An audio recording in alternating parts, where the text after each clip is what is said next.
তুইও পাবলিক আমিও পাবলিক, লাফাইস না।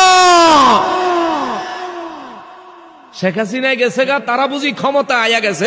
বেটা তুইও স্বর্ণ ছাড়া আমিও স্বর্ণ ছাড়া, অভিভাবক হারা রাষ্ট্র এখন ক্ষমতা ছাড়া, যাদের হাতে আছে টেম্পোরারি। তুইও পাবলিক আমিও পাবলিক, লাফাইস না। লাফাস কা তুই, এত লাফাও কা তুমি?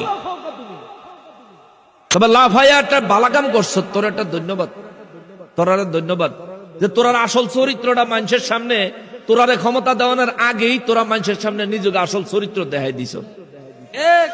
মানুষ এখন বুঝছে তোমরা রাতে ক্ষমতা দিলে মানুষের ঘরে ডুইকা ডাহাতি করবা, কিছু কইতে পারতো না। আসসালামু আলাইকুম এভরিওয়ান, আপনাদের কাছে ভিডিওটি কেমন লেগেছে? যদি ভালো লাগে তাহলে লাইক করবেন, কমেন্ট করবেন এবং সাবস্ক্রাইব করে পাশে থাকবেন। ধন্যবাদ।